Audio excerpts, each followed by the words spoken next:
You're living in certain prison, let's say, there's a fort around you. Initially, if the wall is big enough, it all seems to be okay, yes? Let's say this is 50-acre land, big wall, you lived in this only all the time, you felt quite all right. But then suddenly you see up and the birds seem to be going beyond 50 acres, the wind seems to be blowing beyond 50 acres, there is something within you which gets into the madness. People who are around you who pretend to be sane, they all tell you, stop that nonsense, just do what you have to do here, don't have such fancy dreams, and they're telling you, the so-called worldly wise people, they're always telling you, but you cannot suppress this. If you suppress this, you will suffer. If it doesn't find expression, you will suffer. But if it seeks expression, you'll suffer even more. A seeker suffers much more than others because now he knows the pain of ignorance. Most people in the world do not know the pain of ignorance. If you do not know the pain of ignorance, you have no real longing within you, isn't it? You are the kind, if you eat a pizza, you are happy. I'm not saying you should not enjoy your pizza. It's just that if you eat a pizza, you think life is fulfilled. Now you still don't know the pain of ignorance. You think by eating, sleeping or indulging in this pleasure or that pleasure, life is complete. You still do not know the pain of ignorance. The pain of ignorance should tear you apart. Then the longing to know becomes intense. If the longing to know becomes intense, it is just one moment.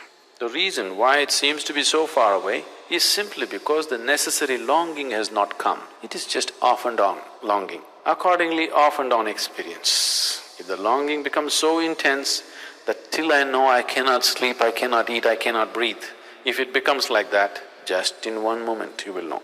Because what you're seeking is not sitting on the mountain or floating on the clouds, it is within you. Jesus told you, though he did his initial marketing about taking you to kingdom of God, the moment enough people gathered, he turned around and said, kingdom of God is within you. If kingdom of God is somewhere, I don't care to go there, it's okay. If it's within you and you missed it, that's tragedy, isn't it? Isn't it so?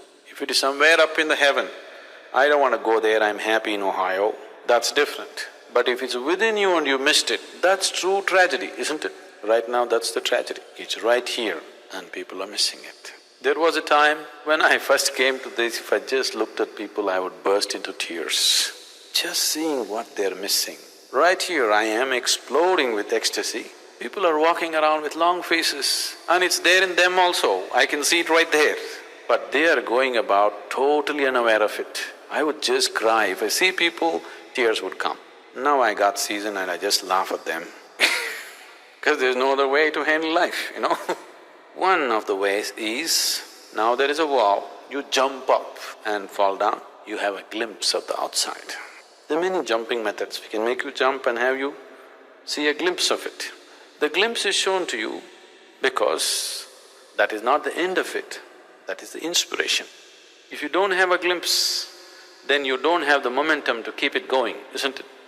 Mind becomes hopeless, oh, maybe there is nothing beyond this, maybe this is all there is after all, eating, sleeping, reproducing, dying, what else is there?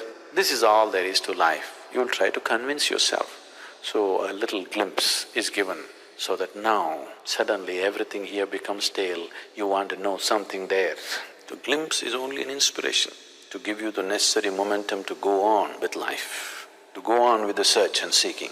Now, jumping and looking beyond the wall was good at one time, after some time it becomes frustrating because it's just one moment looking and falling back again. So what we need to do?